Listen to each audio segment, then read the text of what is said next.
Well, here we go, lads and lasses. As you can see to my right, Newcastle United have signed yet another player in this transfer window, our fourth signing of the window. And as you can see, like I said, to my right, Aladji Bamba is coming to Newcastle United. He's having his medical today. He's already on Tyneside. He's landed in a private jet this morning and he will be having his medical. And as you can see, as the reports from Keith Downey has said, an agreement is fully done, 30 million up front with an extra 5.5 million in add-ons for the 20-year-old Frenchman. And I've got to say, I am looking forward to see what this lad can do at St James's Park. Just looking at a few different things from what he's done over in the League One. Of course, these are his stats. Look at that. Aerial duels, 92%. Defensive contributions, 87%. 64% for chances created. Touches, 53%. Shot attempts, 1%. Obviously, player that is not known for shooting. He is going to be in that number 6 role. He is an out-and-out 6, which is what we've been screaming for a very long time now. Just looking at some of these other stats here as well. Assists, expected assists, successful passes, successful pass percentage. Look at the accurate long balls as well, the accurate long ball percentage, chances created, big chances created, successful crosses, of course, which you can't see, unfortunately, but that comes in at 0.22, successful cross percentage, 50%, of course. Just looking at these stats, you can see what this lad is. He is the out-and-out 6. He is the player that we've been screaming for a very long time now. Look at this one from Up the Jaw. 9.1. Aladji Bamba won 9.1 duels per 90 minutes in League One in 25-26 season. The most of any midfielder to play 500 plus minutes. That shows, the kind of player that we have on our hands here. And I've got to say, coming in at 30 million up front with an extra 5.5 mil in add-ons, that is an absolute steal for a 20-year-old that shown this kind of potential. And if he can live up to that potential in the Premier League, then we have gotten an absolute bargain here. A lot of people comparing him to a Paul Pogba-esque sort of player. And obviously, what Pogba was like in the French league, playing for Monaco as well. He's coming from Monaco as well. So I can see, why people are comparing him to sort of that kind of player. But enough about him being a next Paul Pogba. He's the first Aladji Bamba. This lad is going to go places if he can show the potential that he's got here in the Premier League. So let us know what you think on that one down in the comments below. Get your thoughts in on what you think of this fourth signing of the window. Like I say, we've been signing some brilliant players, and a lot of people are now starting to coin the phrase that we're Wonder Kid FC. And to be honest, that's not a bad phrase to be having, because when you consider the amount of great players that we're pulling in, Bazachouri, Juan, Aladji Bamba, Sean Steer, these are really great players and they've got a high ceiling ahead of them, and they're already showing really great potential right now as well to hit the ground running at St James's Park. So let's see what happens going forward. And on the James Trafford front, it seems like that's now cooled down, as you can see by the reports here by David Ornstein.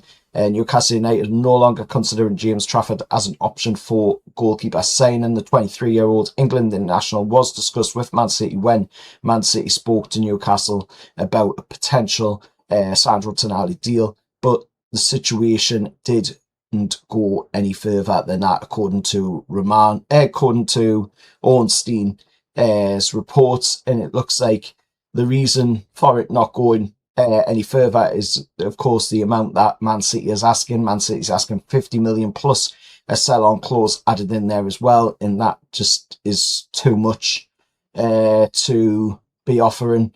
Man City at the end of the day, when you consider that we've already got Juan in there as well, what would really be the point in bringing James Trafford in because we all know that Joan is going to be the number one for Newcastle United in the coming seasons, of course, and we just need to get really somebody in that is going to be,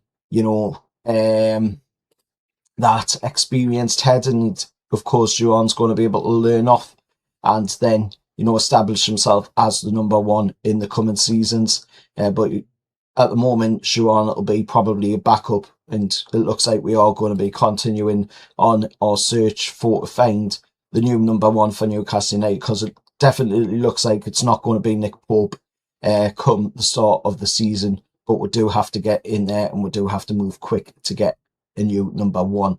Looking at this report coming out of Turkey as well, Beşiktaş has reached an agreement with Joe Willock.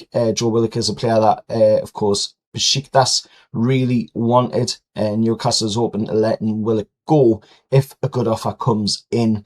If an official offer is made at a level that Newcastle United wants, this transfer could have a positive outcome. So, of course, we've just got to see, what kind of fee we can get in there, and hopefully it is a decent one as well. And just to sign off the video, and of course give a little bit of context on what's been going on in Newcastle United over the past few days. Obviously, everybody knows that our legend, or gaffer, absolute king, King Kev, of course, passed away. I did a video on it, of course, talking about my thoughts and paying tribute to King Kev. But look at this, this is just the images that we are seeing. Look at this one here. This is when the news broke that there was, one wreath by Newcastle United there and a few, flowers down. And that was only just moments after it had broke. But this is what we're seeing now, just recently.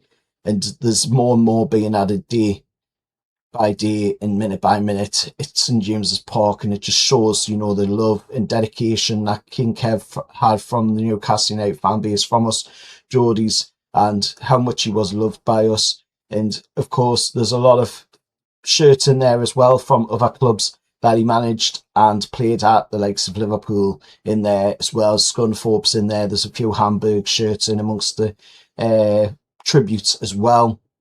And you can see, there's just loads of tributes from absolutely everybody. You can see a few popping through there as well of Sunderland, shirts, flags and stuff as well, just paying tribute. At the end of the day, rivalry goes to the side when, something like this happens. This is, a guy that has touched a lot of people's souls with his football on and off the pitch, as a gentleman in the game as well, and King Kev will always be remembered at St James's Park, and everywhere he's went, he will always be remembered, for what he's done and what he's contributed to the game. And I've want one favour from the whole Newcastle United fan base, and it is for the entirety of this season.